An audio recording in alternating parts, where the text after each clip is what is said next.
Muy buenas tardes.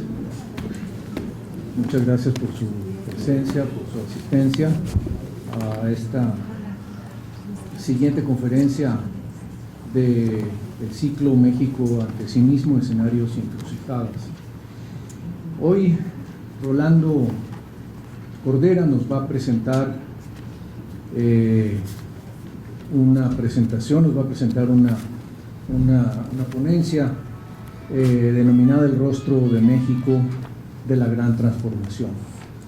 Para nosotros es un placer en la Flaxo México tener a Rolando de visita y te agradezco personalmente haber aceptado venir a conversar con nosotros este rato y a tener la oportunidad de escuchar sus planteamientos. El objetivo y su presencia en este ciclo no podría ser más oportuna, pues en el seminario o en el ciclo de conferencias México ante sí mismo, escenarios y encrucijadas, buscamos discutir con la participación de los más distinguidos expertos e intelectuales de nuestro país y en algunos casos incluso de fuera, problemas y políticas de relevancia y actualidad en nuestro país. Nuestra expectativa es que con estas charlas se podrá iluminar la naturaleza de situaciones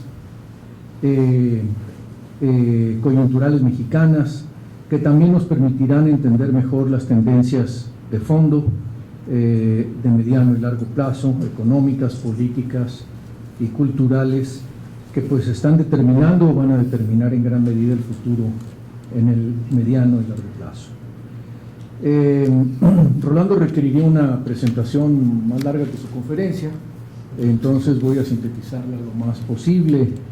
Probablemente una de sus contribuciones más conocidas, de sus referencias más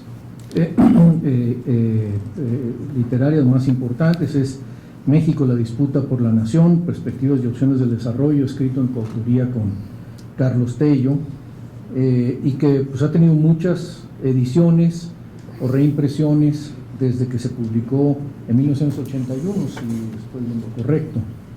Y bueno, muchos otros títulos que no tiene mucho sentido enumerar detalladamente, algunos de los más recientes sobre pobreza, desigualdad y exclusión social en la ciudad del siglo XXI, y política social, experiencias internacionales, o democracia, desigualdad y derechos humanos, el reclamo del Estado. Rolando es catedrático de la Facultad de Economía de la UNAM y profesor emérito de la universidad.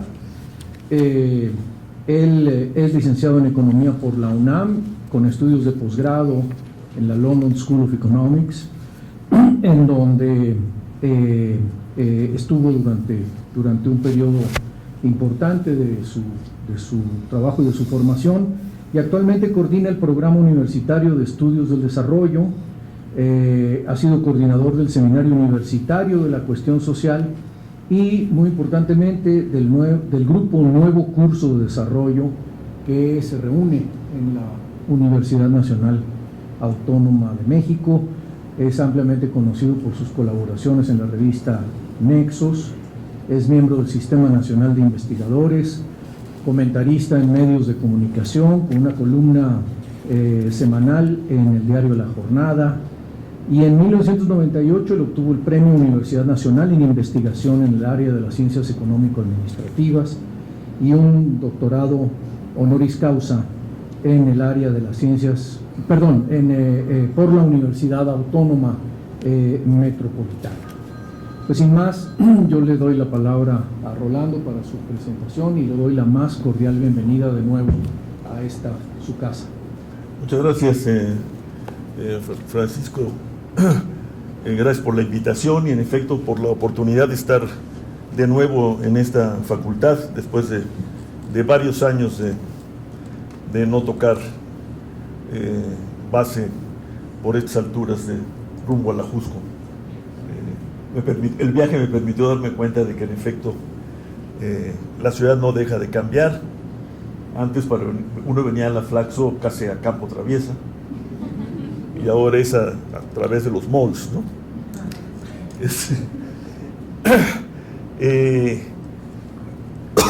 Buenas tardes a todos. Bueno, yo originalmente me había Paco invitado a venir a una charla con amigos y estudiantes, profesores de la Flaxo, supongo, y el título que me sugirió fue Exclusión Social y Modelo Económico.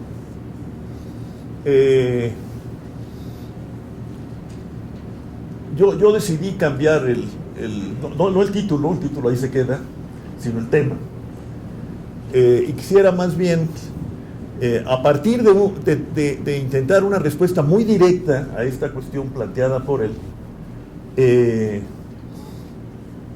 explorar, digamos, caminos, o por lo menos hipótesis sobre caminos alternativos a una situación como la que nos define en la actualidad, y que sí creo que se puede argumentar que es en buena medida el resultado de un modelo económico.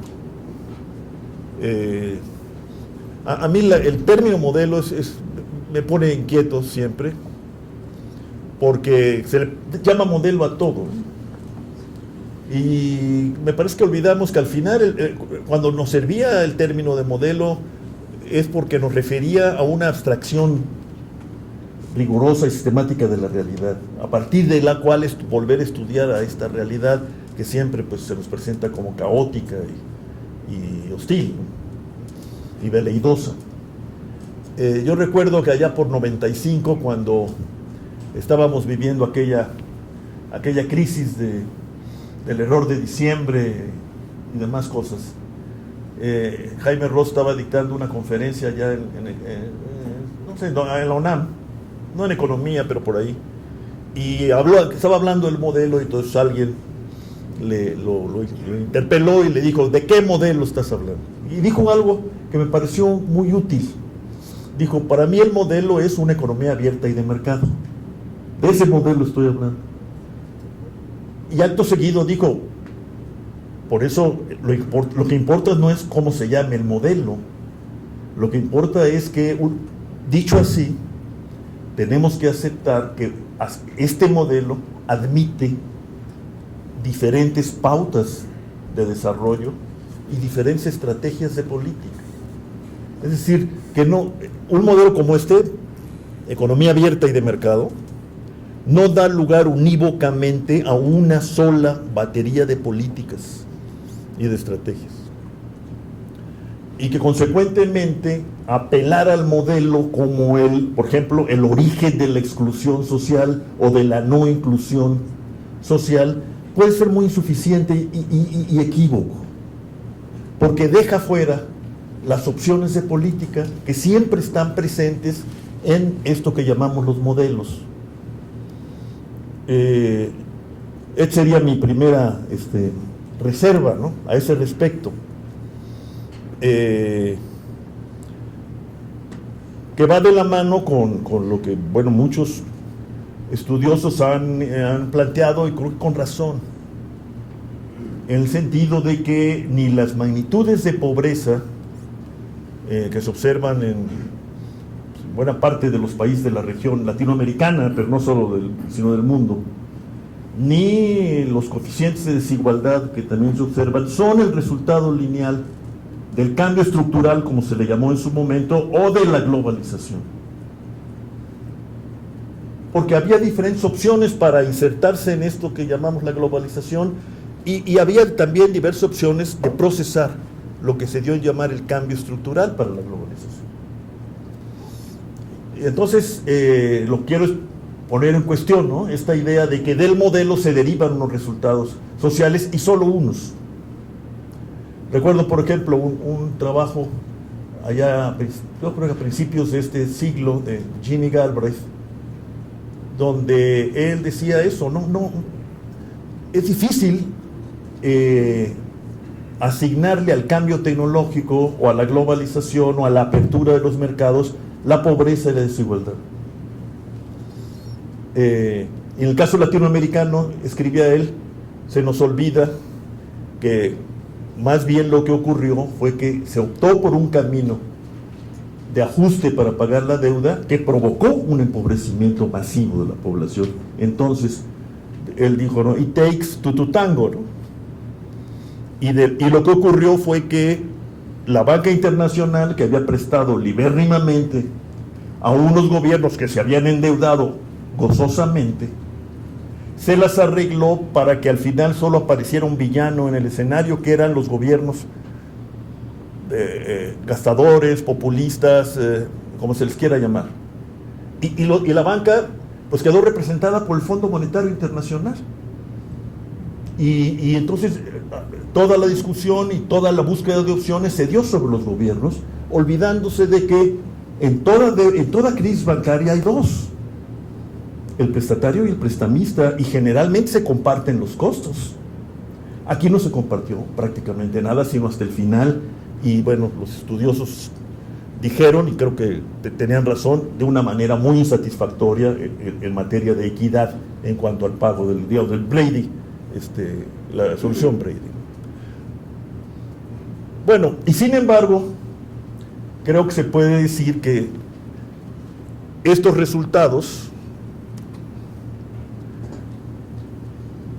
que presento aquí de manera muy rápida, esa es la trayectoria de crecimiento.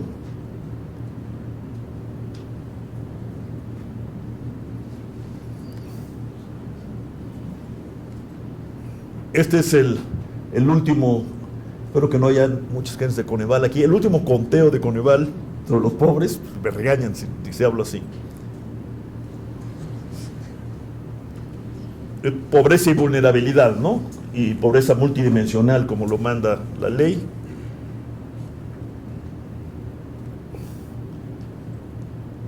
Esta es la distribución del ingreso.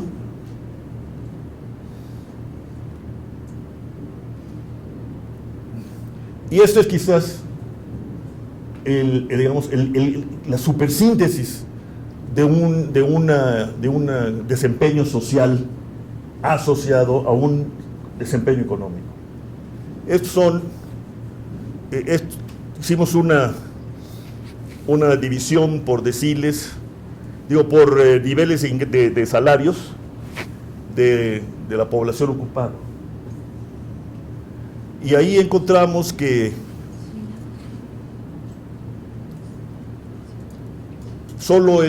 ya en 2013 solo el 8% de la población ocupada gana 5 salarios mínimos y más. El 8.8% no tiene ingresos, y el 15.20% gana hasta un salario mínimo, y a eso agregamos el 27.7% que gana de 1 a 2 salarios mínimos. Esto en 2013. Ha habido una relativa disminución de esta enorme distancia entre los que más ganan 5 salarios mínimos y más, y los que no ganan o ganan poco, ¿no?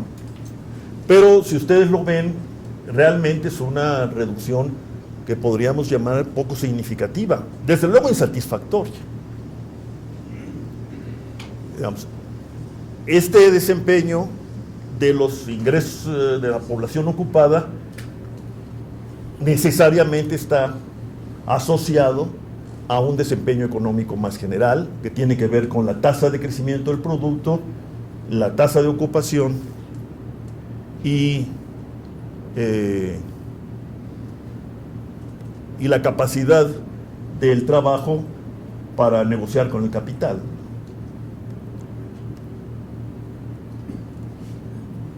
A principios del siglo, lo recordarán algunos, se dio en hablar con cierto entusiasmo por parte, por ejemplo, del presidente Fox, del bono demográfico, que nos hablaba, o que resume la idea de un gran cambio demográfico que ocurrió en México a partir de los años 70 del siglo XX, y que nos transformó de aquella sociedad caricaturizada por Abel Quesada de manera bueno, muy ingeniosa obviamente y muy cruel por otro, de una sociedad de niños, ¿no?, a una sociedad de jóvenes y ahora de jóvenes y adultos jóvenes, que se comienza a expresar ya con toda fuerza en las últimas 2 décadas del siglo XX. Se decía, bueno, y se dice, esta circunstancia demográfica, producto de un cambio social mayor, la urbanización, etcétera, y de una política de Estado, quizás la única que podamos registrar como tal, que fue la política de planificación demográfica, que fue el resultado de la Ley Federal de Población que todavía promulgó el presidente Echeverría, ¿no? Este resultado, decían, combinado con una reactivación, con una nueva ola de inversión productiva, que será el producto del cambio estructural globalizador y la apertura externa y la apertura a la inversión extranjera, el libro de texto nos dice, ¿no, Alicia?, dará crecimiento económico sostenido. Fuerza de trabajo abundante, joven, más escolarizada que las generaciones anteriores, más inversión y capital, da crecimiento económico sostenido. Bueno, pues no dio.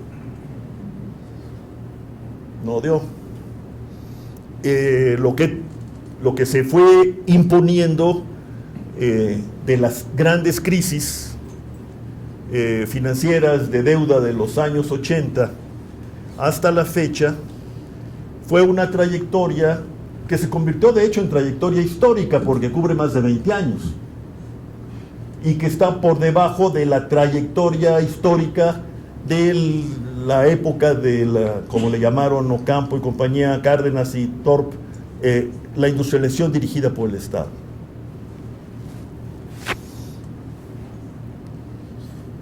Sí, hubo una caída que se ha mantenido en el tiempo en la dinámica de crecimiento mexicano. En el momento en que la población en edad de trabajar crece más históricamente. Esa es la ironía del asunto. De ella habló, lo recordarán algunos, pues, con cierta tristeza, digamos, Pepe Gómez de León, ¿no? Y lo publicó en aquel libro sobre los futuros de México, o algo así, que coordinaron Julio Millán y Toño Alonso Concheiro, ¿no? Él habló de esta situación del cambio, decía, el cambio demográfico favorable al desarrollo se da cuando el crecimiento mengua. Y el resultado, yo pienso, es que se configura un mercado laboral que por razones de elemental supervivencia se bifurca con gran profundidad entre lo que hoy llamamos, ¿no?, la población ocupada formal y la población ocupada que lo hace en condiciones de informalidad, tanto en el continente formal como en la miriada de actividades que forman este saco de gatos, ¿no?, que llamamos la informalidad, y que según las nuevas cuentas de INEGI, hechas en consonancia con la metodología convenida por la OIT mucho tiempo atrás, pues ahora nos da un panorama todavía más desolador. Según INEGI, alrededor del 60% de la población ocupada es informal.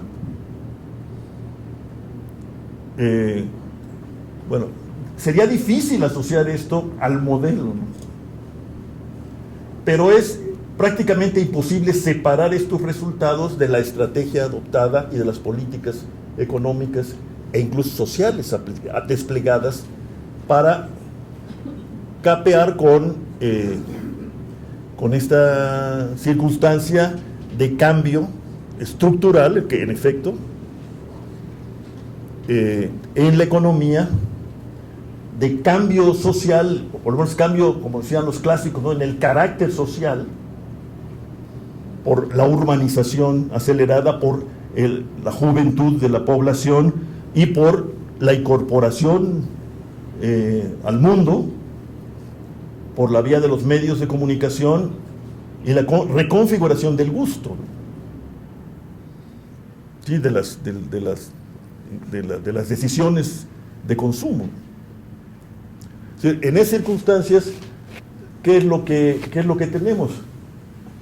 Bueno, que se puede decir, esta forma de crecer no ha estado en condiciones de incorporar satisfactoriamente, por un lado, a la población que fue excluida por la crisis de la anterior forma de crecer.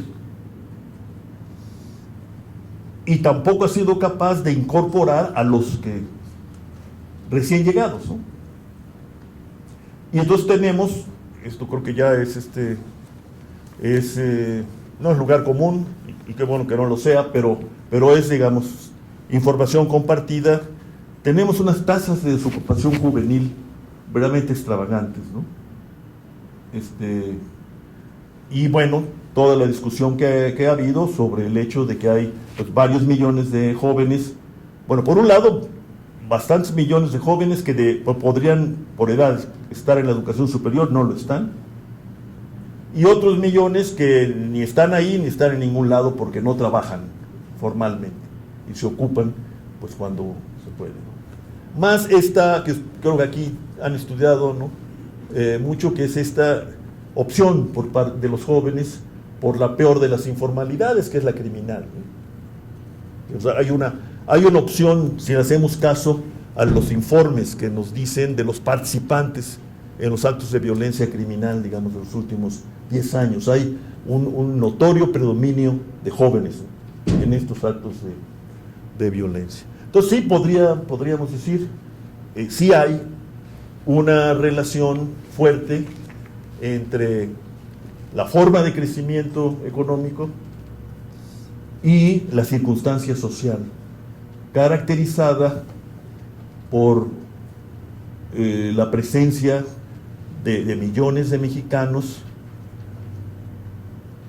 que, digamos, en los términos de Coneval son vulnerables, no tienen, digamos, garantizados los derechos estipulados en la Constitución en materia social, por el alto porcentaje de gente que no tiene seguro social y que no tiene asegurado el acceso a la salud pública, y por este lado, ¿no? Es decir, hay cuotas muy altas de pobreza salarial, ¿no? ¿Les llamamos o no incluidos o excluidos? Esa pregunta la dejo en la mesa. No sé. Digamos, al menos la vieja visión de este tema era, digamos, los grandes cambios, ¿no?, en las formas de crecer que van, en el caso latinoamericano, para utilizar el esquema clásico, del modelo primario exportador a la industrialización. Y ahí sí podía uno ver plásticamente una oleada de incorporación a las ciudades y a la industria o sus derivados. Una oleada de pobres de las ciudades, que no eran muy grandes en general, y de pobres del campo, que, digamos, le daban legitimidad, digamos, y vigencia a los modelos, aquí sí, de Arthur Lewis, por ejemplo, ¿no?, de crecimiento con oferta abundante de mano de obra. Fue un clásico de clásicos, que yo creo que, por cierto, que hay que revisitar, ¿no? Eso era más o menos claro, y se puede hasta medir, ¿no? Hay un proceso de incorporación masiva a actividades que podríamos llamar modernas, si no los queremos llamar así, sí, actividades de mayor valor agregado que las originales. El caso clásico es del campo a la ciudad, pero también de los olvidados, digamos, de Buñuel a la industria, a los servicios formales, al transporte, etcétera, etcétera. Eso se da. Y luego, bueno, en México comenzamos a detectar, a partir de fines de los años 60, y más o menos se documentó en los años 70 y hasta se proyectó, que el crecimiento económico estaba perdiendo capacidad de generar empleos, que Eso no estaba claro, entre otras, porque las tasas de crecimiento eran muy altas y entonces eso oscurecía las tendencias. Pero en varios estudios, uno de ellos hecho en una casa de ahí donde se juntaban investigadores, que es el antecedente del CIDE, y que organizó Javier Alejo para el gobierno del presidente Echeverría, son estudios sobre empleo y sus tendencias, y ahí están detectadas claramente estas proyecciones. De que estábamos, y eso se estaba ya además detectando en la manera en que crecían los asegurados del Seguro Social, que es uno de los barómetros más directos para ver cómo se está comportando el empleo. Pero el crecimiento parecía poder con todo, y cuando hizo mutis, pues entonces afloró, en primer lugar, este mercado laboral bifurcado, que se masificó por el lado de la informalidad a lo largo de la última década del siglo XX y de esta primera del siglo XXI. ¿Cómo ubicamos a esas gentes? Digamos, si utilizamos criterios así elementales, ¿están o no en el Seguro Social? Si no están incorporados, ¿no? Se las arreglan como pueden. Pero ahora se dice, no, están en el Seguro Popular. Pero, bueno, yo creo que hay cada vez más hallazgos en el sentido de que el Seguro Popular ha confundido empadronamiento con servicios, ¿no? Y sí, incluso médicos eminentes llegaron a decir que habíamos logrado la cobertura universal en materia de salud, pues para luego tener que guardar silencio, porque ahora estamos descubriendo que buena parte de esos cubiertos no tienen acceso real a los servicios, aparte de que la calidad sigue siendo muy discutible y la oportunidad más. Para no hablar de los fraudes estratosféricos, ¿no?, de los gobernadores, hechos al calor de estas transferencias que hacen posible el seguro popular. Granier, ¿no?, pero no solo él, tiene buena compañía, ¿no? Ahí. Bueno, pero están en las ciudades, o permanentemente conectados con las ciudades y conectados con el mundo, por la vía de la inmigración, sobre todo, y de las familias y todo lo demás. Entonces, hay que preguntarse, ¿no?, por esto, por una denominación que sea más comprensiva, diría yo, y más dinámica. Algunos recordarán, ayer lo recordaba un colega nuestro, ¿no?, de todos, Fernando Cortés, ¿no?, en los 60s hubo una gran discusión sobre lo que se llamaba entonces la masa marginal, ¿no?, te acordarás, sobre todo entre los argentinos, y, bueno, también Aníbal Quijano, si era o no, todo el mundo era muy marxista entonces, ¿no?, si era o no el equivalente del ejército industrial de reserva, ¿no?, si era funcional al desarrollo capitalista o una expresión de fallas estructurales, ¿no?, algo así, esa era la discusión. Tendríamos que revivirla hoy, creo yo, para abordar más a fondo esta cuestión, esta relación entre modelo e inclusión o cohesión social, como ahora dice la CEPAL. Esta forma de crecer y de organizar la economía propicia la cohesión social o no. Uno podría decir que no, en la medida en que no ofrece trabajo digno, como la OIT dice, pues lo que hay es que la gente, pues las familias se vuelven fuerza productiva, por ejemplo, el trabajo infantil está ahí presente todo el tiempo, hay unas estrategias que realmente son de supervivencia, las mujeres aceptan estos salarios ínfimos, pero tienen acceso a la seguridad social, y los hombres se van a la informalidad y obtienen ingresos mayores. De todo lo que nos han narrado, ¿no?, los estudiosos en estos años, está presente. Aquí la cuestión es, ayer nos lo preguntábamos, ¿no?, en la presentación del libro de Jaime Ross, ¿no?, cuya primicia creo que tuvieron ustedes aquí. Bueno, en este mundo así configurado, ¿qué pasa con la demanda efectiva, ¿no? Que se dice, muchos dicen, vamos a crecer con base en el mercado interno, porque el mercado mundial es muy cruel, veleidoso y traidor, ¿no? Bueno, ok, sí, pero ¿así? ¿No? Con esta combinación de ocupación e ingresos salariales o ingresos de la ocupación, hablar de ir al mercado interno, yo creo, debe implicar hacer explícitas las mediaciones y los tiempos que hay que cubrir para volver al mercado interno de nuevo un protagonista central del desarrollo, ¿no?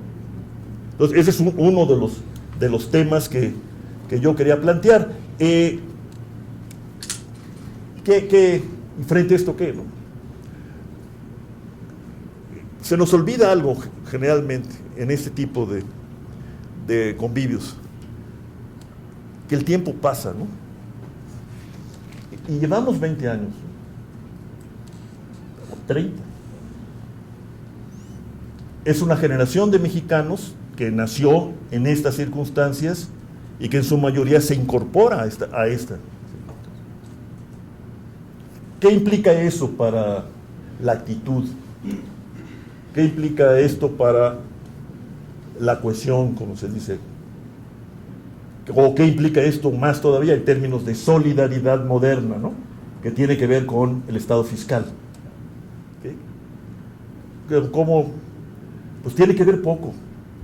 Y puede ser hostil, ¿no? A esta idea de un Estado fiscal, de una sociedad cohesionada, una sociedad que cultiva valores como el que he mencionado, ¿no?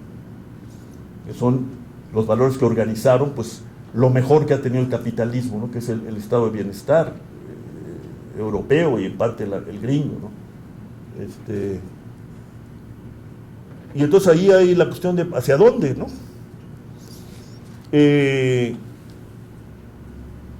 Yo le envié a Alicia, actuando de manera preventiva, digo, para amortiguar la crítica, un texto que estoy preparando ahí poco a poco y que una de cuyas versiones presenté hace poco allá en Santiago de Chile en la reunión de la Asociación Latinoamericana de Sociología, y que la intitulé para aquellos fines, para ir más allá de la pobreza, porque es el tema. Yo propongo una reforma macroeconómica del Estado. Esto forma parte de una reflexión más amplia y de más larga data, que tiene que ver, por un lado, con la reforma del Estado y por la manera como podemos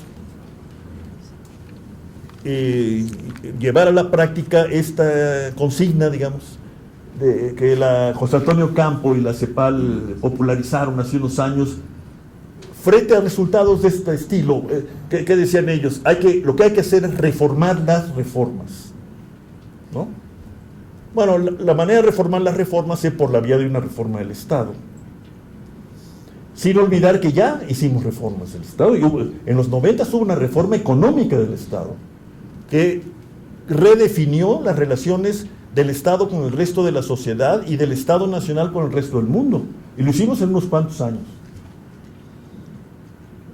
con malos resultados, pero lo hicimos. Entonces la cuestión es, ¿y cómo le damos la vuelta a esas reformas sin, como hicieron los reformistas de esa época, sin echar al niño con el agua sucia de la bañera?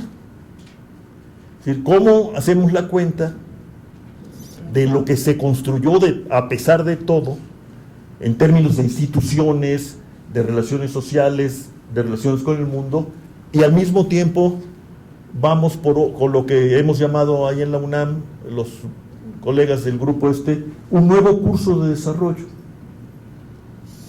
Bueno, yo lo que propongo en este texto es, primero, tenemos que hacer un esfuerzo por recuperar la centralidad del desarrollo como un proceso, porque lo perdimos. Y hubo en la academia y en la política, no digo quienes no la perdieron, sino ganaron la marginalización de ese concepto y de ese propósito, que es un propósito que heredamos, de hecho, pues, de la posguerra, ¿no? Digamos, el equivalente del estado de bienestar es el desarrollo para nosotros, porque el desarrollo lo veíamos como la ruta para llegar a plataformas de bienestar, de equidad, de ese estilo. Esa era digamos, más o menos la ecuación, por lo menos la de primer grado, ¿no? de este asunto. Y se fue perdiendo en parte por imperativo de la realidad, por las crisis terribles de los 80s, la inestabilidad del crecimiento y monetaria, y luego el cambio estructural para la globalización, para el cual, o para sus promotores, el desarrollo sería al final de cuentas un resultado virtuoso de que se cumplieran con las reglas del mercado y la apertura codificados en el consenso de Washington. Sería una resultante si hacíamos bien las cosas. O si aguantábamos, ¿no? Era otro de los dichos de entonces. Es que no pierdas hay que tener paciencia para esto, ¿no? Yo creo que modos de hablar de este estilo fueron los que obligaron a Keynes a decir que en el largo plazo todos estaríamos muertos, ¿no? Eso es lo que pide, largo plazo, y se hará. Pero ha pasado más de una generación. Y tenemos este gran desafío de los jóvenes, que dejarán de serlo. La importancia, ¿verdad?, que tiene, o debe tener para todos nosotros, la vuelta a estudiar la demografía y la exigencia de que las proyecciones sean lo más rigurosas que podamos, porque ahí hay todo un tema, ¿no? Estamos hablando de 30 años de gracia todavía, o de 40 o de 25. No es lo mismo para estos fines. Entonces yo digo, hay que recuperar el desarrollo como concepto y como construcción política. ¿Sí? El desarrollo, como lo hemos estudiado, una vez que pues dijimos, eso es desarrollo. El clásico, como lo vivieron los países avanzados y el que nosotros vivimos, siempre implicó cambios sociales y estructurales de diversa intensidad y magnitud, y procesos que Stiglitz, para fines de la actualidad, llama de pedagogía democrática, que podríamos ampliar, o sea, mecanismos de cooperación entre las fuerzas políticas, sociales y entre las personas.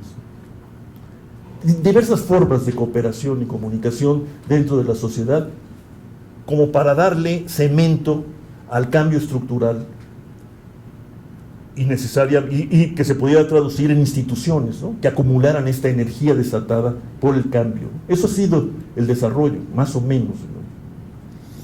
Bueno, hay que verlo así y preguntarnos cuáles son las condiciones de posibilidad de reemprender un camino de esta naturaleza en nuevas circunstancias nacionales e internacionales. La peor de las hipótesis es que esto se podrá hacer en la medida en que se viva un equivalente de los años 30 y se cierre la economía internacional. Pero esto es una catástrofe. Y en parte, por lo menos, ese cierre de la economía internacional, junto con otros elementos, derivó en la Segunda Guerra Mundial. Bueno, en los fascismos y en la Segunda Guerra Mundial. Y después de eso se recuperaron las economías capitalistas y dieron lugar a la famosa Edad de Oro, no antes. Y nada estaba escrito en el sentido de que de 37 en adelante se iba a modificar la tendencia de crecimiento de los Estados Unidos en particular. Más bien, a veces cuando uno ve ahora esas cifras, uno tiene la atención de decir, lo que se estaba imponiendo más bien era una tendencia a un crecimiento muy lento a largo plazo, que fue interrumpida por la guerra, su destrucción, y luego enfrentada por la recuperación, la reactivación y la reconstrucción de las grandes economías y la recuperación del mercado mundial, que se fue abriendo paulatinamente gracias a las reglas de Bretton Woods, pero abriéndose fue, ¿no? Era una apertura administrada, como la visualizaron Keynes y White, ¿no? Que son, bueno, en las condiciones actuales es difícil, ¿no?, pensar en que por ahí puede venir esta recuperación del concepto y del propósito, de la fórmula política. Pero bueno, como en México lo vivimos una y otra vez, pues da la impresión de que solo por la vía de un gran shock podemos entrar en una reflexión de fondo sobre las ecuaciones que organizan hoy las decisiones económicas y la vida social. La opción, digamos, más decente y civilizada es, ¿no?, es por la vía de la democracia y de su constitución en un mecanismo no solo electoral, sino deliberativo como forma de gobierno, como decían los clásicos. Es por esa vía que se puede ir procesando la reorientación de la estrategia de crecimiento y poner como gran objetivo el desarrollo, que tiene que implicar poner en el centro estas deudas. Es decir, poner, yo así lo digo abusando de la retórica, poner a lo social en el centro, como gran mirador o faro que organice el resto de las decisiones. Lo más elemental es lo que debía haber pasado y no ha pasado, que es poner a lo social en el centro, implica reestructurar las finanzas públicas en una cierta, no en cualquier dirección, en una cierta dirección, tanto en los impuestos como en el gasto, y en la creación, las organizaciones del Estado, dedicadas a asegurar los servicios que son propios del bienestar.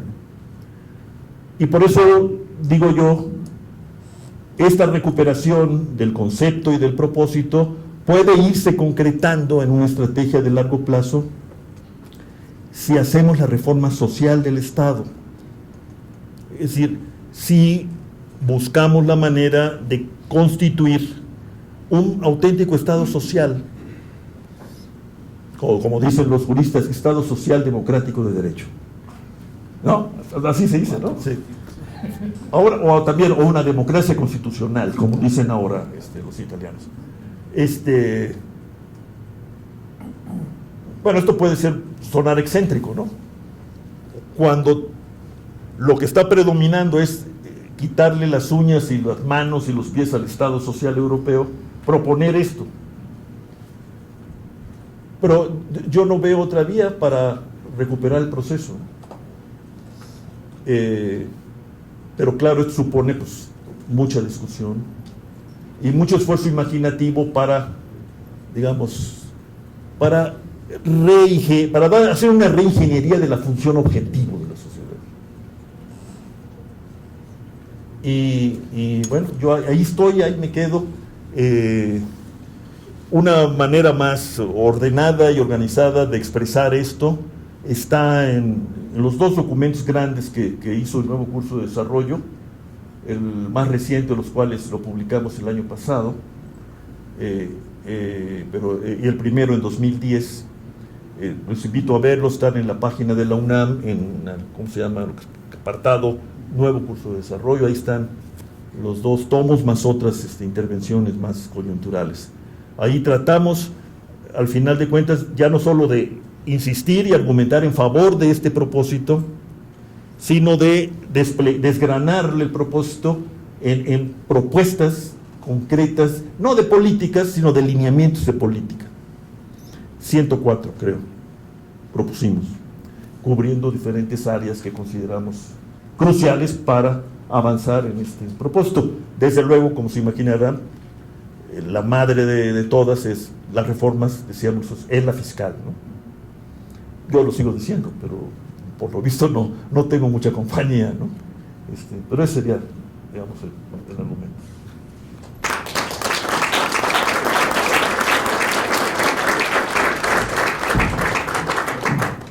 Muchísimas gracias, Rolando.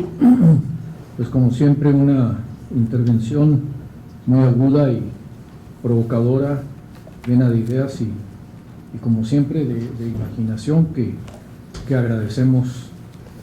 Y presento ahora, para quienes no han sistematizado, aunque sí la conocen, su currículum, a Alicia Puyana, doctora Alicia Puyana, investigadora, economista e investigadora de la Flaxo México, que nos hará el favor de comentar esta intervención, trabajo que nos ha presentado Rolando Correa. Ella ha sido, es doctora por la Universidad de Oxford, en economía naturalmente, ha sido profesora visitante de la Universidad de Oxford, del Colegio de México, de la London School of Economics, ha trabajado los efectos de la inserción de América Latina en la economía globalizada. Entre esto destacan los efectos dinámicos de la inserción en el crecimiento, el empleo y la desigualdad, la convergencia económica, la aplicación a México de la teoría de la fragmentación y del comercio intraindustrial, así como del concepto de desigualdad horizontal. Alicia Puyana también ha estudiado los efectos de la economía política del petróleo en México y Colombia. Es miembro del Consejo Asesor de la revista Quórum de la Universidad de Alcalá de Henares, de la revista Problemas del Desarrollo del Instituto de Investigaciones Económicas de la UNAM. Es miembro fundador de la World Economic Association, miembro del Consejo Editorial del Real World Economics Review y miembro del Consejo Directivo de International Development Economics Association.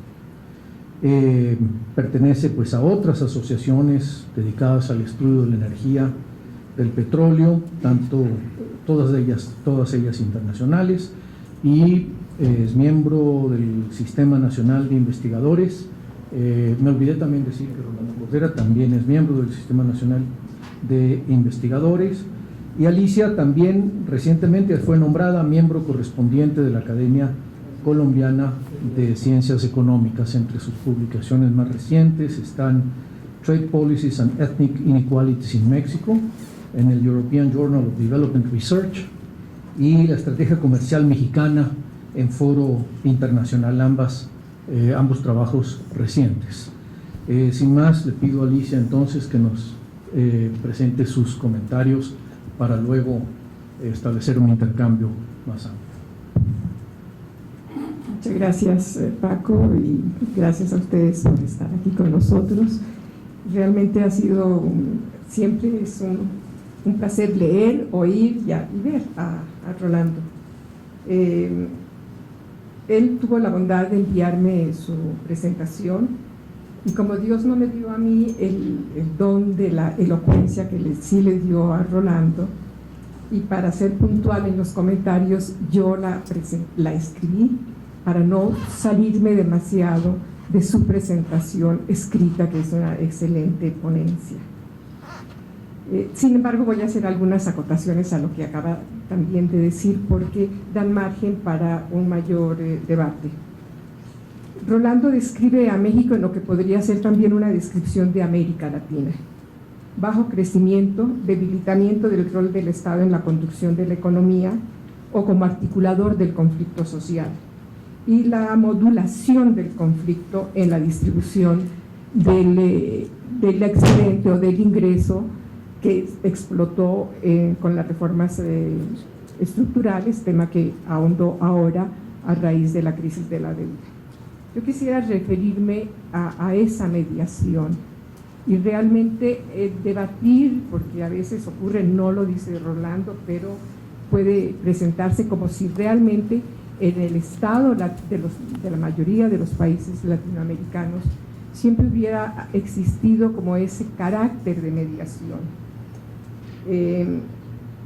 y que eso hubiera sido la caracterización de lo que Rolando llamó, acotando a Ocampo, Thorpe, Bertola y otros, del Estado durante la sustitución de importaciones.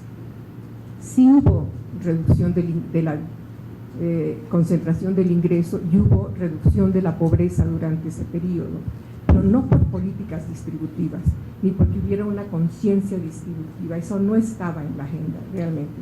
Fue gracias al gran crecimiento que durante esa época ocurrió, durante las décadas 50, 60 y parte del 70, fuera la edad de oro del capitalismo, como lo mencionó Rolando, y también la edad de oro en crecimiento económico de nuestros países. La distribución se hizo por ese goteo, según dice Tocqueville, por ejemplo, y no por políticas distributivas. El sesgo urbano de ese proceso, lo reiteran Bertola y Ocampo ahora, marginó del desarrollo, marginó del crecimiento a grandes capas rurales.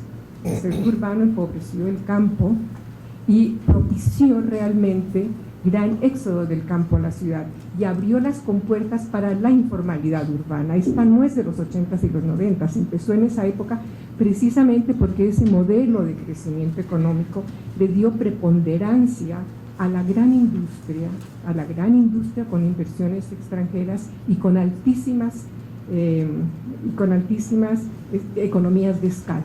Entonces vinieron Ford y Volkswagen y Mercedes, a todo el mundo, las grandes petroquímicas, etcétera, que eran intensivas en capital, intensivas en tecnología y poco demandantes en trabajo. De manera que esa incorporación de las masas que salían desplazadas del campo al trabajo formal, que era la idea en ese momento y también la propuesta analítica de Lewis, no se podía realizar. Crecía la economía, crecía el empleo formal, claro, desde unas bases muy pequeñas en los 50s, pero el empleo informal también. Entonces vemos que los excedentes de mano de obra del modelo de Lewis se trasladaron al sector urbano. Allí están, ¿verdad? En Colombia se llama ya se me olvidó, ¿verdad?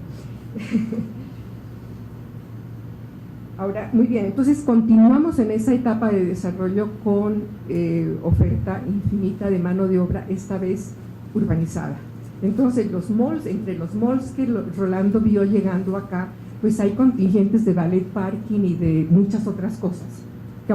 Como decía el otro Lewis, el antropólogo, se ruralizaron las ciudades. Y allí se creó también una situación de no cohesión social o de desmembramiento de la ciudad. Pero eso se ignoraba porque estábamos extraordinariamente, no lo dice Rolando tampoco, pero embebidos con ese crecimiento modernizador de nuestras sociedades. Bertola y Ocampo en su reciente libro dicen que ese es el legado no positivo de la sustitución de importaciones que consolidó la gran disparidad del ingreso ya desde esa época. De esa situación que ni fue ni equitativa ni eficiente, al no emplear eficientemente el factor trabajo, que es el más valioso de los factores productivos, se pasó al modelo, yo diría modelo, luego voy a explicar por qué sí sostengo modelo, al modelo hacia afuera, de economía abierta, de mercado, en el cual no hay mucho mercado, como lo voy a explicar también, y hay Estado que favorece esa situación de cosas. Entonces yo tampoco comulgaría tanto de que el Estado ha desaparecido, se ha debilitado. Algunas funciones del Estado se debilitaron, pero otras las vemos que están perfectamente fuertes y válidas. En la filosofía de las reformas,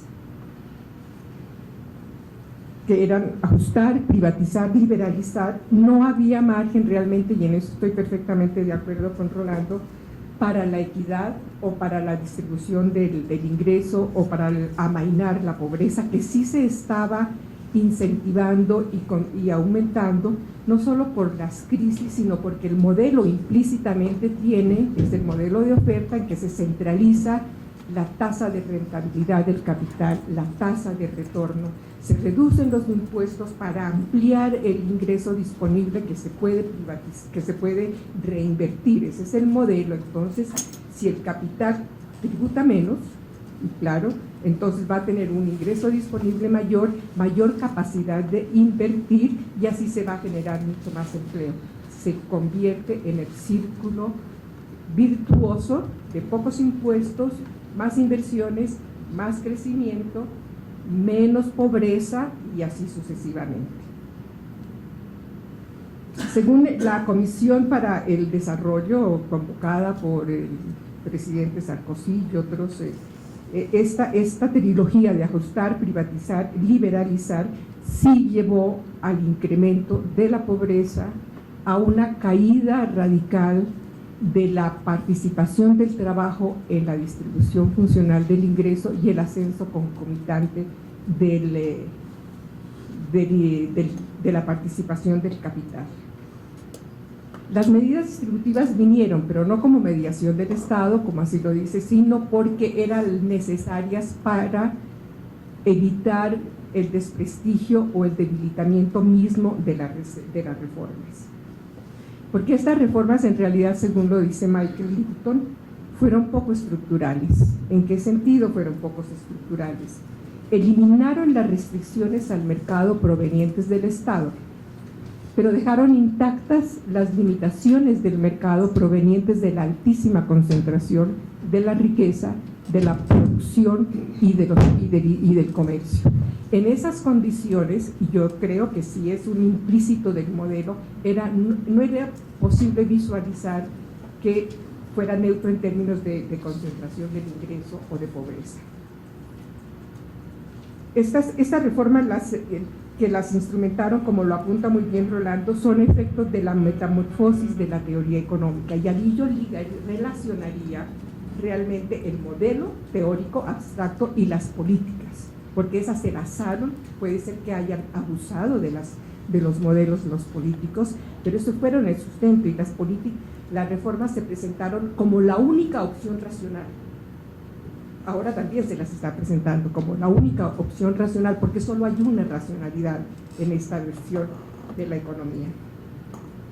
Son efecto de la metamorfosis de la teoría, por la cual se pretende que la economía no ha de responder únicamente a la necesidad de manejar y reducir el riesgo, sino a la pretensión de subordinar el Estado y la sociedad a los dictámenes del mercado, y a rechazar toda energía, comillas, en cualquier forma organizada, cualquier cosa que pareciese amenazar la santidad de la propiedad, los beneficios, la política arancelaria adecuada, el presupuesto equilibrado, o que implicase simpatía a los sindicatos, a los pobres, a la propiedad pública, a la regulación pública.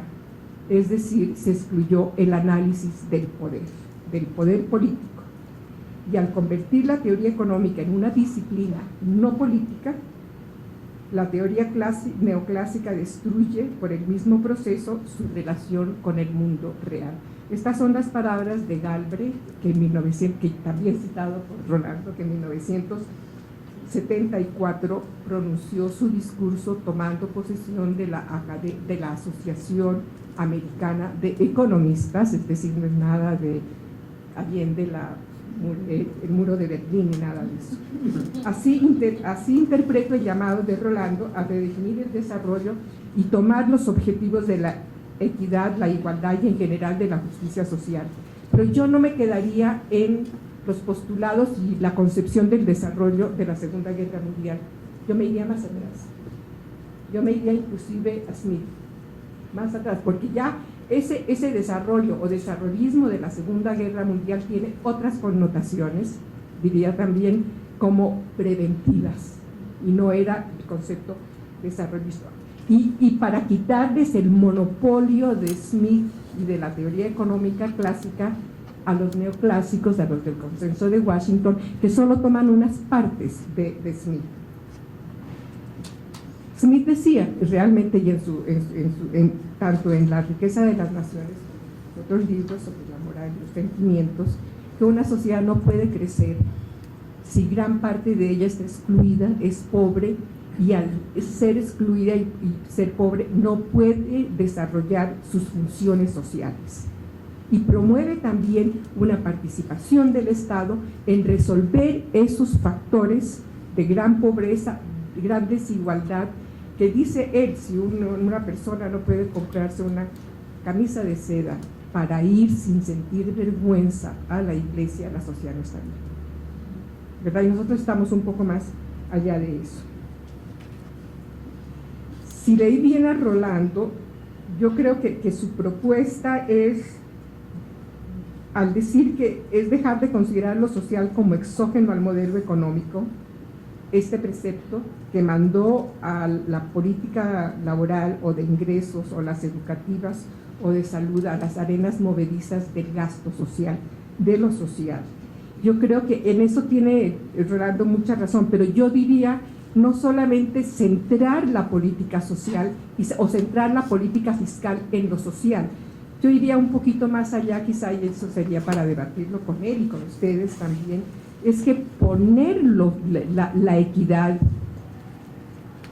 en el modelo mismo, ¿no? Que no sea algo exógeno al modelo económico, sino que sea dentro del modelo económico, porque esa dicotomía entre eficiencia y equidad, entre economía positiva y economía normativa, entre política social y política económica es, yo diría, artificial.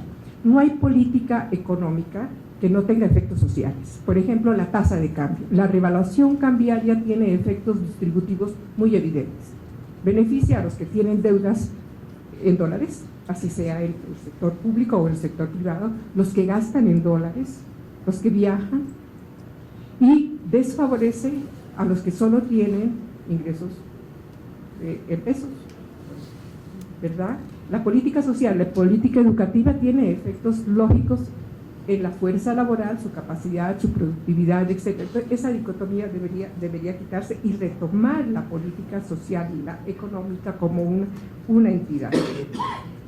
Otro llamado de Rolando en su breve pero acertado diagnóstico de la crisis actual es recuperar la capacidad de pensar y encontrar soluciones a un sistema que parece ya no tener la capacidad de reproducirse y salir de la crisis. Lo estamos viendo a diario, no solo en Europa, sino en Estados Unidos también.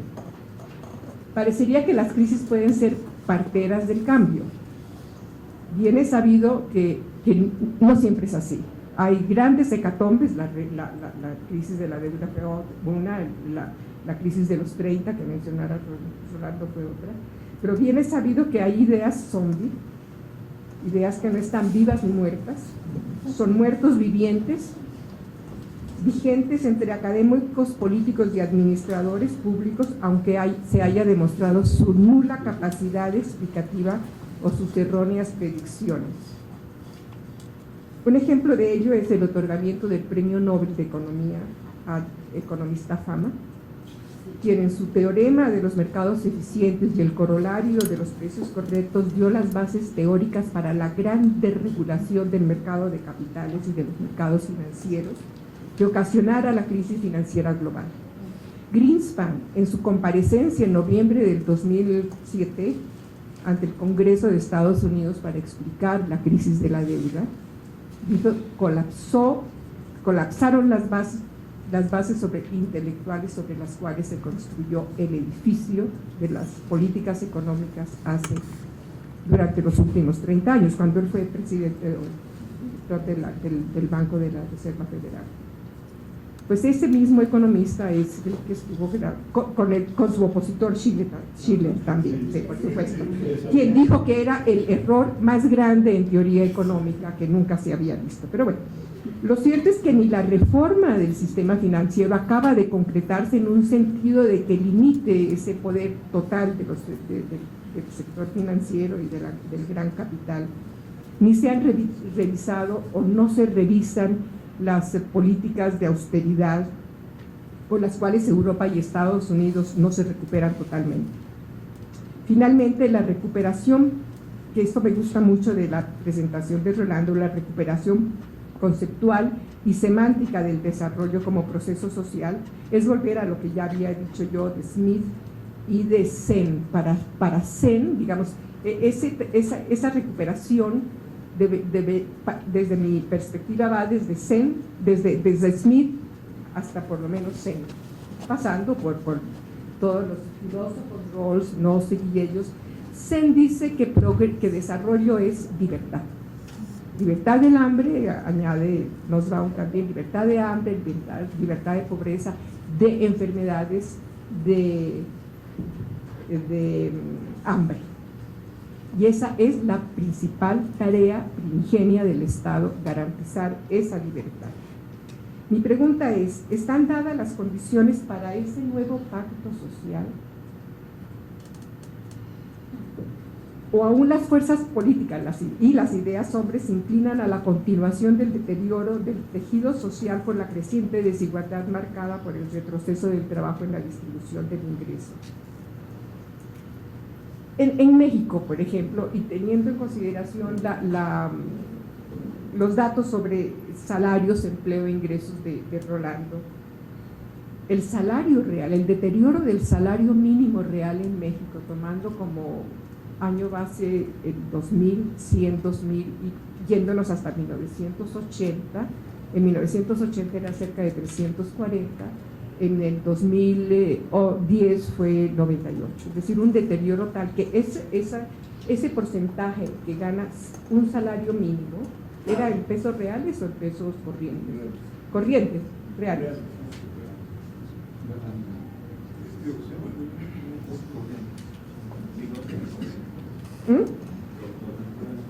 Corrientes.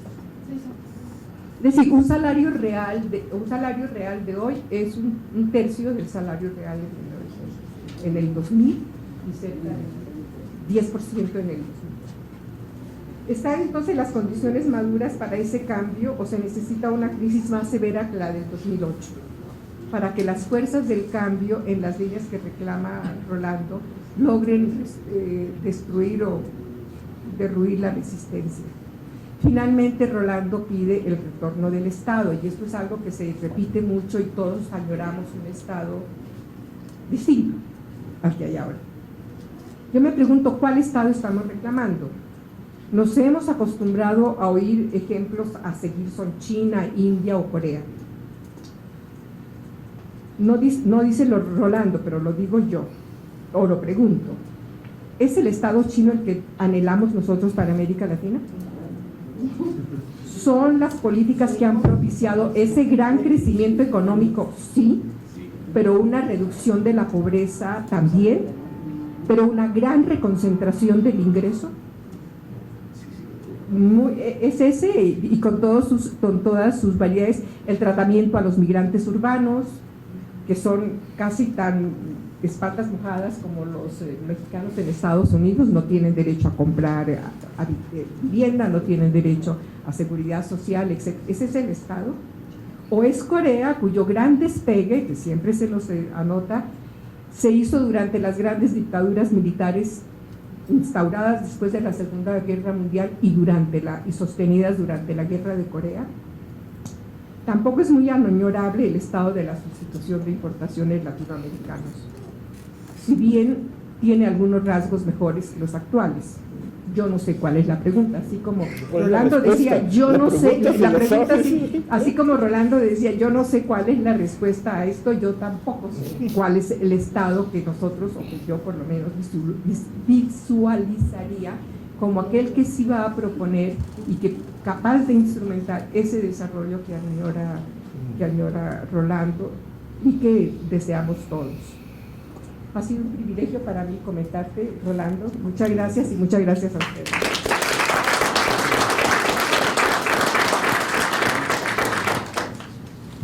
Rolando, si quisieras... Sí, nada más decir, no sé si está ahí escrito o mal escrito, es seguro. Sí, mi preocupación con este tema y con esta relación política económica, política social, es convencer de que la subordinación de la social a la económica en parte explica lo que nos ha pasado, pero que la manera de superar esto no es dándole más fuerza, entre comillas, a la política social, sino cambiando la macroeconomía y la política macroeconómica. De ahí el título. Pero en efecto falta desarrollar esto. Yo estoy de acuerdo contigo. Recuperando, yéndonos a los 30, sobre todo a la posguerra. Bueno, yo creo que hay que darle a la macroeconomía el valor que Keynes comenzó a vislumbrar.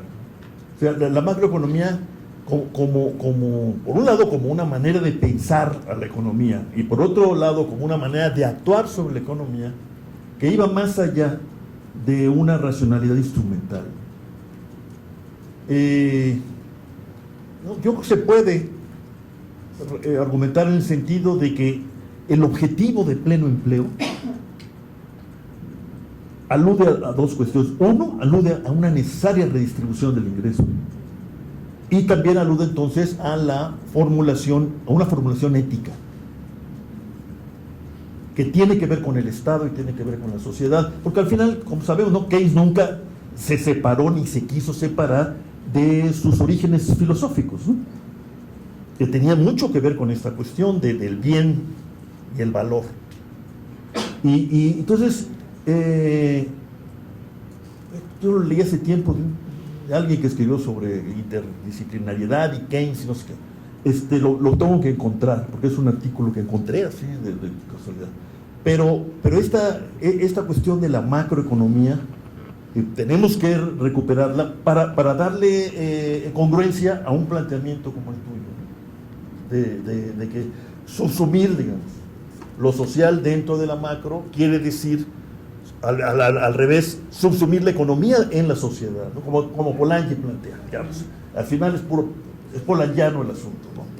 Sí, esa es la idea. Pero sí, así es. Y dos, yo creo que haber entendido bien a Alicia. O sea, que no hay que, ¿cómo se dice?, mistificar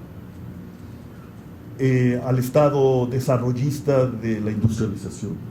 Pero se corre ese peligro, pues por diríamos un antiguo, por una razón dialéctica, ¿no? Lo han satanizado tanto que yo, al menos como técnica retórica, frente a esa satanización irracional en gran medida, propongo de entrada una recuperación de ese estado para verlo, ¿no? Y en efecto llegar a la conclusión parecida a la que nos plantea Alicia. No sería ese estado el que podría naturalmente interiorizar las relaciones sociales que son necesarias para plantearte un horizonte de igualdad y equidad, como propone la CEPAL. Yo estoy de acuerdo. Ahora, ¿qué tipo de Estado? No lo sé, pero yo por eso me quedo ahí con Estado democrático, Estado social democrático de derecho, y agrego, y desarrollista. ya sé que no digo mucho, pero ahí me quedo, porque tampoco es tan fácil. Y también habría que pensar, por eso este libro que te estaba contando me gusta tanto, y por el título, ¿no? Habría que pensar evolucionistamente. Es decir, ¿qué estado se echa a cuestas la tarea de enfrentar a la Gran Depresión y luego enfrentar a Hitler? Es el Estado americano, que apenas empezaba a crecer como tal. Era un Estado pequeño, mal hecho, cruzado por la intriga y la grilla, y la mafia, y la delincuencia, y encabezado por un patricio de la aristocracia neoyorquina. Ese patricio de la aristocracia neoyorquina le da sentido a esta idea del countervailing power, ¿no?, y dándole fuerza a los sindicatos que casi no existían, apoyando a los productores rurales, le da la distribución del ingreso, como dice Krugman. Bueno, ahí hay como un eslabón perdido, ¿no? ¿Por qué el segundo dictador coreano se avienta a un estado desarrollista? ¿Y por qué Corea, en el cambio democrático, también avanza hacia un estado de bienestar? Si la economía política, es decir, la de los intereses creados, hacía inviable todo eso. Pues, ¿por qué? No sé. Digo, porque a lo mejor los dirigentes cambian de piel porque así les conviene, dada una circunstancia límite, o que ellos ven como límite, o por la divina providencia. Pero sí hay esa posibilidad. ¿Por qué las élites cambian de visión? A lo mejor es porque sienten que una crisis al estilo Gramsci catastrófica se acerca. No lo sé. Pero desde luego la pregunta fundamental es esa: ¿qué Estado, no? ¿De qué estamos hablando? Pero por otro lado, yo no olvidaría, ¿no?, esta veleidad del ser político, esta posibilidad de que sin esperarlo salte la liebre. Y hay ejemplos, ¿no? Bueno, el coreano es muy bueno como ejemplo. De una dictadura a la otra se cambia la estrategia de desarrollo, ambas escritas en la Guerra Fría, y luego se da el paso a un estado de bienestar en medio de una crisis política endemoniada. O sea, algo ocurrió ahí, no se los mandaron de fuera. Entonces, esa cosa, pues, de indeterminación es la que creo que vale la pena incorporar a una discusión sobre el Estado en los términos planteados por ti. Yo estoy totalmente de acuerdo. Sí, digamos, a ver, tú pones desarrollo, equidad, democracia, ¿verdad? Y unes el modelo con la justicia distributiva y con el sistema político para ese nuevo desarrollismo. Allí nos viene también los ejemplos que tú das. El modelo económico puede ser instrumentado por varios regímenes políticos. No hay, digamos, allí tú dices, Corea pasó de un dictador a otro y de un modelo a otro. El dictador Franco pasó de un modelo de sustitución de importaciones a uno de apertura también, digamos, él puede ir cambiando, o la sustitución de importaciones puede ser por estados desarrollistas democráticos y por estados desarrollistas no democráticos. Digamos, eso hay que plantearlo. Entonces nosotros allí queremos, sí, puede haber una total, darle a la democracia el sentido de justicia, ese contenido de justicia distributiva, es un aporte de tu ponencia muy importante para sacar a la democracia de la cuestión puramente formal e instrumental de que es votar, ¿verdad? Pero ese cambio, esa reversión del modelo, sí implica en América Latina, creo yo, un cambio político importante, porque si es a través de las elecciones, ¿verdad?, y solamente así lo aspiramos, implica que haya una masa de votos reconocidos, ¿verdad?, que lleve a ese cambio. De otra forma, si nosotros podemos aquí encontrarnos y discutir y revelar verdades, y se quedan aquí, si no hay esa masa que apoye ese cambio. Y yo creo, y el cambio puede llegar no solo en las crisis, pero cuando se ve el peligro, ese peligro inminente, o ya sea por el socialismo o por la guerra, ¿verdad? Esa cohesión, esa unión social por la democracia o por el cambio necesita una situación de gran movilización política que yo no la veo todavía en Europa. ¿Qué vamos a hacer con los rentistas? El problema de la economía mundial en este momento es que creció 2.1, el comercio internacional creció solamente 2, y los rentistas están tomando el dinero, porque en economía están los conceptos de acervo y de riqueza, y entonces están llevando todos los recursos a riqueza y están quitando el acervo para producir capital. En el caso de Grecia es muy típico, quienes están llorando no son los obreros, son los empresarios. Sus fábricas y sus máquinas se deprecian todos los días y la masa productiva se está deshaciendo y deteriorando todos los días, y pensando en esta cuestión del dinero, que es un culto al dinero, como si el dinero fuera lo único que existiría, y no entienden lo que es la reproducción de capital y la creación de riqueza. Entonces, para el modelo nuestro, ¿qué tenemos que hacer? En el caso de la pobreza en México, yo hice la oportunidad, ese es mío. Alguna vez Rolando me criticó y me dijo que lo que hice fue que se fueran a trabajar a Estados Unidos porque tienen una mejor educación, y yo le vuelvo a contestar, porque esa cuestión ya no me dejó, decirle que no los regresaron, y si no los regresaron es porque tenían la capacidad para desempeñarse en esa economía como la americana, y están enviando $25,000 millones a sus familias en México, que eso es lo que demuestran los informes de la encuesta nacional de ingreso-gasto, que mejoró la situación de pobreza. Fueron las transferencias que vinieron a través de las remesas lo que mejoró las condiciones. Hay dos casos emblemáticos, el del niño Feliciano Díaz y la señora Irma López. ¿Por qué no los protegió el programa de oportunidades? ¿Por qué no eran miembros del programa de oportunidades?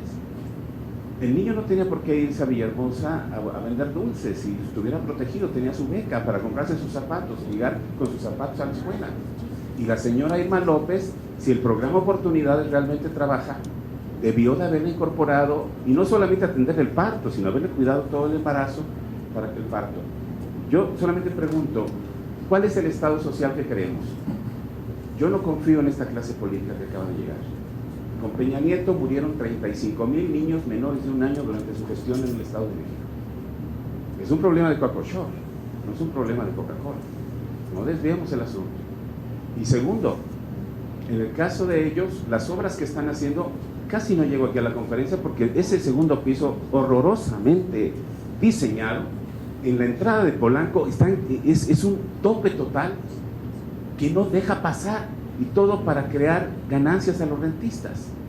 Entonces, este es un modelo de los rentistas, y mucho cuidado con este equipo que acaba de llegar, porque traen el tema de Jan González, un político pobre, un pobre político, y estos vienen por todo el dinero. En este momento no nos han dicho, en el ICEMI, yo les pregunto a ustedes quiénes tienen ICEMI, hay que llegar a las 5 de la mañana a sacar ficha, y si yo traigo diarrea, pues tengo que traer pañal de adulto, porque en ese momento no hay ni dónde hacer nada, porque la diarrea no me lo permite. Ese es el sistema social que tenemos, de los que sí están cubiertos.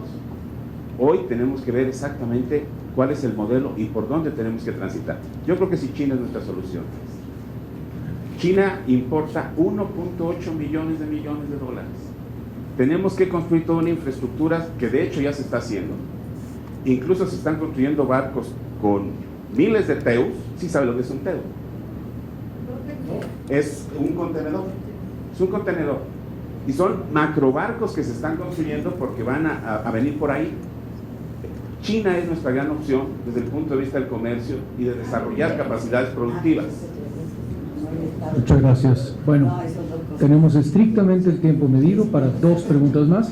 Les pido que sean preguntas puntuales, por favor. Yo iba a hacer un comentario, pero lo reduzco a una pregunta.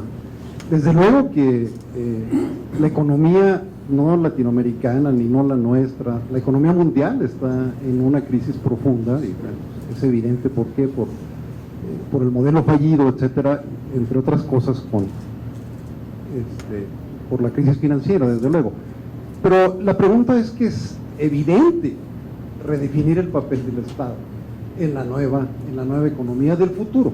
Y un elemento fundamental, que siempre lo ha sido para redefinir el papel del Estado, es la parte tecnológica. O sea, creo yo que la dirección de la tecnología sobre un sistema de mucho mayor cooperación y menos individualismo redefine indiscutiblemente el papel del Estado. O sea, no podemos seguir con el mismo modelo cuando tenemos un tipo de tecnología totalmente cooperativa. Y yo sí me voy muy impresionado con las 2 gráficas de Rolando, con la primera de los caramelos amargos, ¿no? De que no han cambiado las distribuciones de los salarios, algo fatal en 2 décadas, y la otra, bueno, pues la meseta del crecimiento, que nada más crecimos de 40 al 82, pero en las colas, ¿no? Entonces eso nos da una meseta. Pero pues sí tenemos, la primera pregunta es el por qué. Desde luego que tenemos que seguir revisando a fondo el asunto. Y la pregunta es, ¿qué papel le darías al nuevo cambio tecnológico, a la nueva tecnología para redefinir el papel del Estado? Y sobre todo, pues el nuevo sistema financiero. Sí difiero con Alicia totalmente. No le dieron a Fama el premio Nobel de Economía por el desastre financiero, se le dieron por su virtud de saber medir el riesgo. El fracaso del sistema financiero fue no saber manejarlo. Pero por favor, no confundamos el álgebra con las decisiones de política. Muchas gracias. Última pregunta, el señor que está ahí en medio. Siempre escucho con simpatía al doctor Rolando Cordera, pero me imagino que la lucha intelectual que él ha librado por interpretar ¿Cómo fue posible que el Estado mexicano quedara capturado por sus sujetos regulados y siguiera políticas de desarrollo de las instituciones internacionales que ayudan a crear la nueva institucionalidad económica internacional? La responsabilidad de nuestros economistas no sustanciara el carácter cuasi fraudulento que entrañaban los presupuestos macroeconómicos. Hay un trabajo publicado en el American Journal of Economics de la doctora en Historia de las Ideas Económicas, María Eugenia Romero, Facultad de Economía de la UNAM, que me parece complementario a lo que muy brillantemente ha expuesto en su conferencia el doctor Corbera. Dice la doctora Romero que en 1942 Ludwig von Mises y Friedrich von Hayek vinieron a México, invitados por un grupo de empresarios mexicanos, Aníbal de Iturbide, Luis Montes de Oca, Raúl Boyeres, para diseñar una propuesta que permitiera alejar a México del estatismo y que impidiera que las ideas económicas que se enseñaban en la Universidad Nacional Autónoma de México continuaran permeando en lo que podría ser una amenaza para mercados libres, sociedades democráticas, porque sus alumnos necesitaban ser refrenados por escuelas que enseñaran un proyecto económico distinto y que preparara a los nuevos líderes empresariales que gobernaran al país y administraran las empresas. Estamos atrapados todavía entonces en una disputa intelectual entre John Maynard Keynes, Friedrich von Hayek, Ludwig von Mises. ¿Y dónde está la creatividad, el sustento científico de los economistas mexicanos? Creo que es un buen momento para que el doctor Cordera revise cómo puede México dar la respuesta que este ciclo que se está agotando amerita. Y ante esto que nos expuso, la renta petrolera en juego amerita un comentario más de su parte, doctor. Muchísimas gracias. Bueno, le daríamos entonces a Rolando. Alicia no quiere. Bueno, el Estado social que yo visualizo es un Estado que vaya más allá de oportunidades, para decirlo rápido. No que deje oportunidades por ineficiente o como lo queramos calificar, pero que incorpore oportunidades y que vaya en una dirección clara y consistente de universalización, de acceso universal a las garantías que están establecidas en la Constitución y ahora con más fuerza en el artículo primero, después de la reforma del 11. Eso es un Estado que recoja eso congruentemente, por un lado en su estructura financiera y capacidad de gasto y en sus organizaciones de servicio. No voy más allá, no iría al detalle, además tampoco me voy a poner a inventarlo aquí. Y la discusión sobre los jóvenes y oportunidades no fue tan así.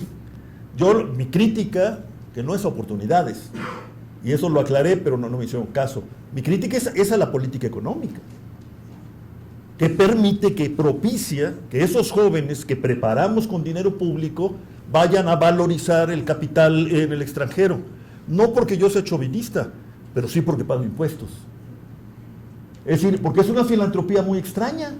El Estado pobre subsidia al Estado rico. Pues me parece que eso habría que... Esa era mi crítica. Y sobre todo porque no me gustaba ese festejo, ¿no? De que los jóvenes de oportunidades triunfan en Estados Unidos, pues claro, tienen más escolaridad, tienen mejor salud. Y siempre en un entorno bueno se organiza la fuerza de trabajo y funciona. No necesitamos de oportunidades y de ir al otro lado para probarlo. La experiencia de Ramos Arizpe es emblemática. Ahí se reclutó a jóvenes ejidatarios, sin ningún pasado obrero industrial. Y en unos cuantos años tenían la productividad de Detroit, ¿no? Entonces, pero esa sería la discusión. El Estado social sería eso. Esto parece raro, pues, porque todo el mundo está en contra del Estado social ahora. Pues yo no, yo estoy a favor, ¿no? Y la renta, yo creo que la renta petrolera ha servido para que se instaurara en México la paz foxiana, porque Fox, distribuyendo libérrimamente los excedentes, puso en paz a los gobernadores y a muchos de sus diputados y pervirtió el proceso legislativo y de la relación entre los diferentes órdenes de gobierno. Pero eso puede incluso ser menor a la expectativa de más renta. Lo peor es que la renta nos ha llevado a una extraña versión totonaca de la enfermedad holandesa. La renta nos permite no plantearnos en serio el tema de los impuestos y el tema del gasto. Eso es una, yo por eso le llamo una versión totonaca de la enfermedad holandesa que llevó a los holandeses a echarse a dormir la siesta un buen rato, ¿no? Más que ellos tienen mucha historia, ¿no? Y se recuperaron con cierta elegancia además. Pero esa es, yo diría esto de la red. Y el tema de las ideas que usted menciona y que sí me parece muy importante, y lo trata muy bien María Eugenia en 2 ensayos ya, que yo espero que se conviertan en libro, pues es muy buena lección, ¿no? Es el caso de Bayeres, Montes de Oca y asociados, pues reconozcámoslo, ¿no? Es una visión de largo plazo. Eran gramscianos, diría yo. Construyeron una hegemonía. Las hegemonías se construyen de a poco. Igual que los republicanos de Reagan en Estados Unidos. Acá no les salió tanto, porque tuvieron que, pero luego resultó, pero al calor de crisis, ¿no? Pero es muy interesante la experiencia, los diálogos con von Mises, ¿no? Y luego con von Hayek, y la idea de que se quedaran aquí. Bueno, no se quedaron, pero se hizo el ITAM, ¿no? El TEC es otra versión. El TEC más bien es la visión industrializadora de los grupos de Monterrey, yo creo. Pero aquí mi colega me puede corregir, ¿no? Pero eso es, ¿no? Y termino. Yo creo que, bueno, a mí el tema de la tecnología me perturba. Por un lado tiendo a ser muy economicista en esa materia. Pero yo creo que ahora, sin ilusiones, pero lo que está intentando Obama, poniendo el ojo en cambios fundamentales en la estructura del transporte y en la energía, nos están hablando de una posibilidad que no va a llegar mañana porque no va a haber guerra mundial, afortunadamente, pero vamos a sufrir. Pero es una posibilidad real de reconversión industrial global. Sin guerra, pero va a tardar. Entonces, para que tarde y dure, necesitamos proteger a la gente, ¿no? Y redistribuir de alguna manera. Pero eso de Obama y ese discurso de cambio energético y el transporte, yo creo que deberíamos nosotros traerlo aquí y discutirlo en serio, ¿no? Sin grandes pretensiones, pero somos un país rico en energía todavía. Más la cibernética que la energía. Bueno, ok. Es una sociedad mucho más cooperativa mundialmente. Sí, pero es imposible que se mantenga el paradigma del individualismo con la tecnología. no de acuerdo. Sí, no. Los bienes públicos, etcétera, que no están sujetos al principio de exclusión. Tú mandas las ideas por el internet y no las pierdes, las mandas mucho más fácil que por los libros. Entonces, todo un cambio que altera el asunto. Y además, la sociedad no va a morir en este desastre del sistema financiero, lo va a rearmar. Y el sistema financiero pues, va a seguir funcionando y va a seguir distribuyendo el capital mundialmente. Bueno, Keynes habló de la eutanasia del rentista, pero no creo que haya que ir tan lejos. Muchísimas gracias, Rolando. Muchísimas gracias a todos ustedes por su presencia. Los esperamos en la próxima sesión de este ciclo de conferencias y pues de nuevo, encarecidamente, Muchas gracias.